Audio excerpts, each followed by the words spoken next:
खाली करते हैं अस्सी को, वरना उसके बाद जो कार्रवाई होगी उसके जिम्मेवार तुम होगे। ये कान खोल करके सुन लेना। इन रैली वालों में केवल हिंदू रहेंगे, कोई मुसलमान बाहरी रैली वाला होगा तो उसके साथ जो अंजाम होगा 2 दिन बाद उसका जिम्मेवार वो खुद होगा, हमारी कोई जिम्मेवारी नहीं होगी। हिंदू मुस्लिम एकता जिंदाबाद, जिंदाबाद जिंदाबाद, मेरठ की एकता जिंदाबाद, जिंदाबाद जिंदाबाद, आरएसएस और उनके कट्टरपंथी हिंदुवादी संगठन मुर्दाबाद, मुर्दाबाद मुर्दाबाद, आरएसएस का विरोध करो। परवाना की फ्लैगी भाग जाओ, परवाना की फ्लैगी भाग जाओ। हिंदू हिंदुस्तान का पहले हरियाणा का जाट समुदाय और अब किसान संगठन खुले तौर पर हिंदू मुस्लिम एकता का परचम लहराने के लिए भारतीय जनता पार्टी के फर्जी हिंदुओं के सामने आकर खड़े हो गए हैं।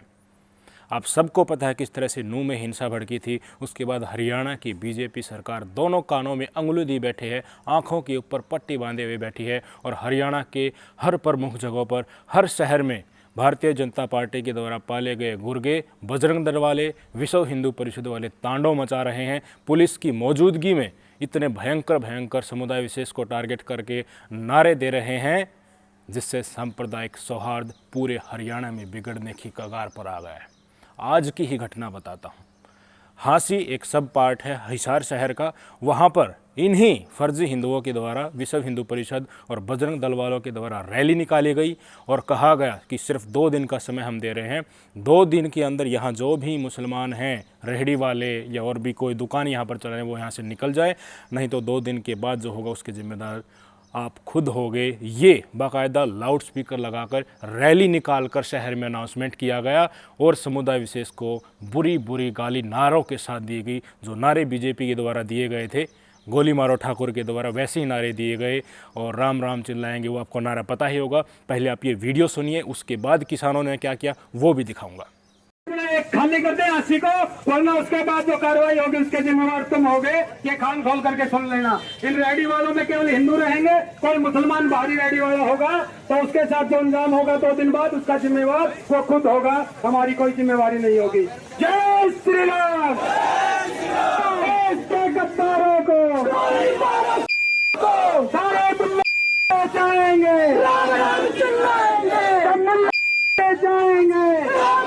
सुन लिया आपने किस तरह से कहा जा रहा है कि कान खोलकर सुन लेना, और वो प्रवचन भी इनके आपने सुन लिए होंगे। जैसे ही ये रैली निकली उसके बाद किसान संगठन के लोग रोड पर निकल आए और हिंदू मुस्लिम की एकता को लहराने के लिए, एकता का संदेश देने के लिए, शांति का संदेश देने के लिए सरेआम निकलकर चीख कर लोगों को बताया कि भाईचारा बनाए रखो, एकता बनाए रखो। बीजेपी की ये जो नीति है लोगों को बांटने की, अंग्रेज़ों वाली जो नीति है, इसको पहचानो। ये नुकसान करना चाहते हैं, इनको सबक सिखाओ। आरएसएस और बजरंग दल और विश्व हिंदू परिषद ये पाले हुए गुर्गे हैं, इनको सांप्रदायिक सौहार्द फैलाकर हमारा भाईचारा खराब मत करने दो। किसान संगठन जो रोड पर इस कड़ी धूप में घूम रहे हैं उनको आप सुन लीजिए। हिंदू मुस्लिम एकता जिंदाबाद, जिंदाबाद जिंदाबाद, मेरठ की एकता जिंदाबाद, जिंदाबाद जिंदाबाद, आरएसएस और उनके कट्टरपंथी हिंदुवादी संगठन मुर्दाबाद, मुर्दाबाद मुर्दाबाद, आरएसएस का विरोध करो। हमारी एकता जिंदाबाद। हांसी पुलिस प्रशासन होश में आओ, हांसी पुलिस प्रशासन होश में आओ।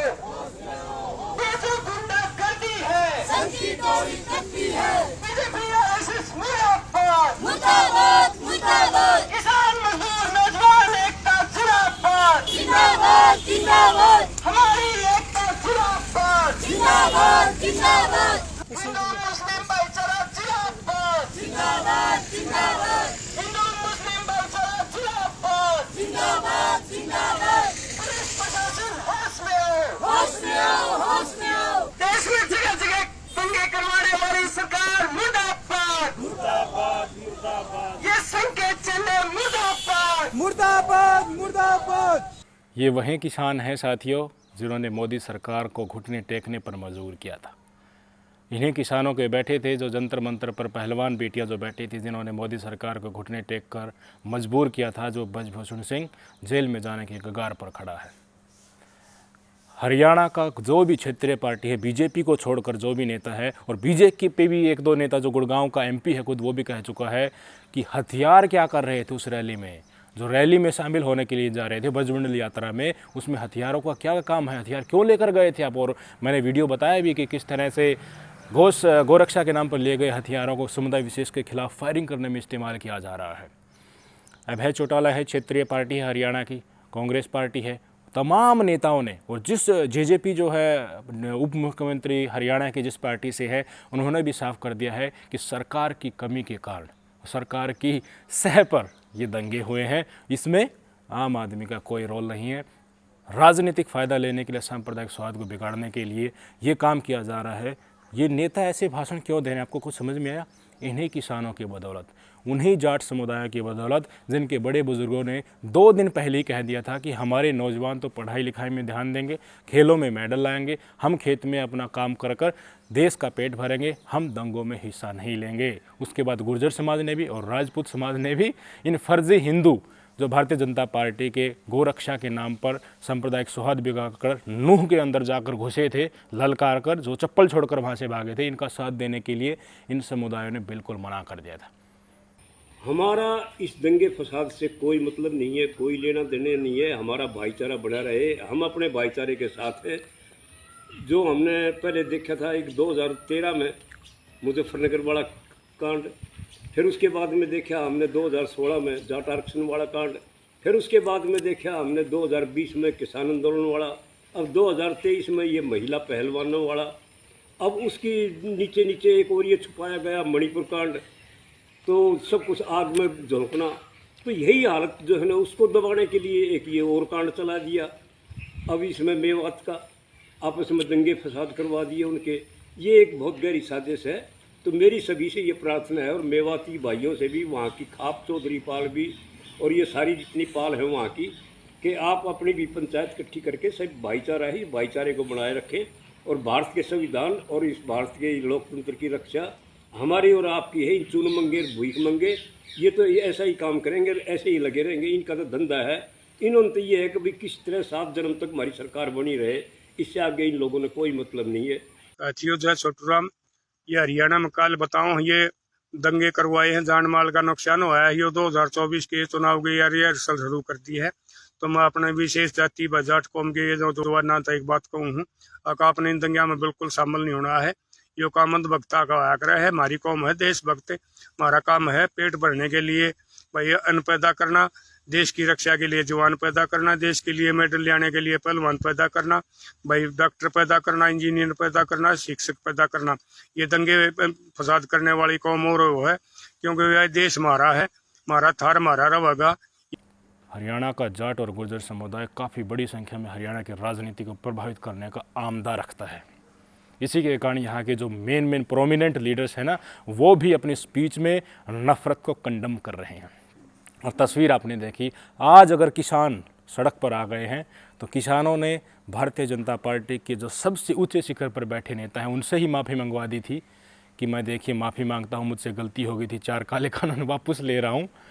तो वो क्या कर सकते हैं, उनकी क्या ताकत है, वो अड़ जाते हैं तो वो करके दिखाते हैं। इतिहास में किसान कहीं नहीं आ रहा है। इतिहास में अगर आज किसान मुसलमानों के समर्थन में आ गया है, मुसलमान भाइयों के समर्थन में आ गया है, भारतीय जनता पार्टी की दोगली राजनीति को, सांप्रदायिकता फैलाकर भाईचारे को ख़त्म करने की राजनीति इन किसानों के समझ में आ गई है और सड़क पर ये उतर आए हैं, तो कल परसों तरसों आने वाले समय में इन बजरंग दल वालों के लिए, विश्व हिंदू परिषद वालों के लिए, RSS वालों के लिए, बीजेपी वालों के लिए बहुत टफ टाइम होने वाला है।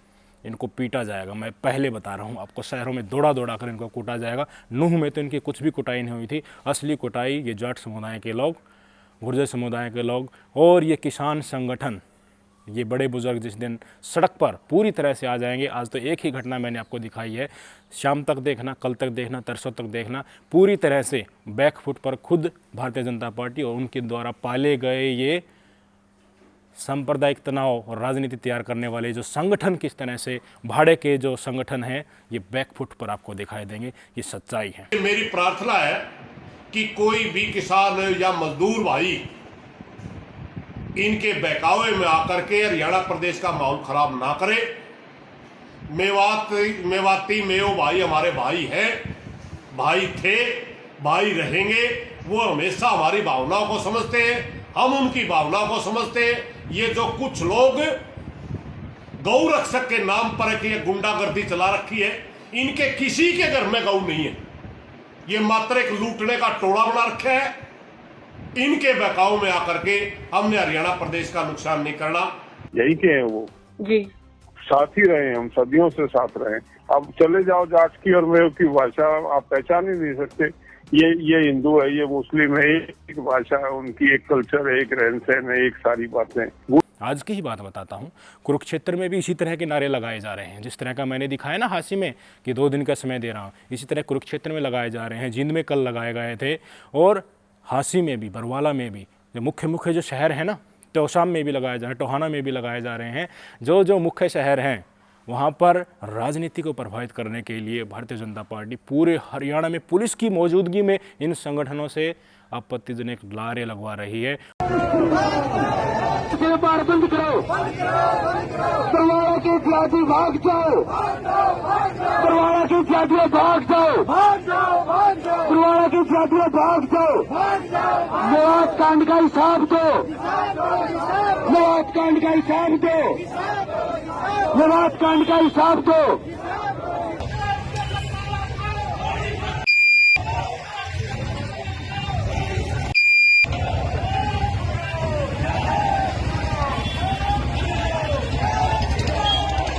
तेल लगाओ टावर का,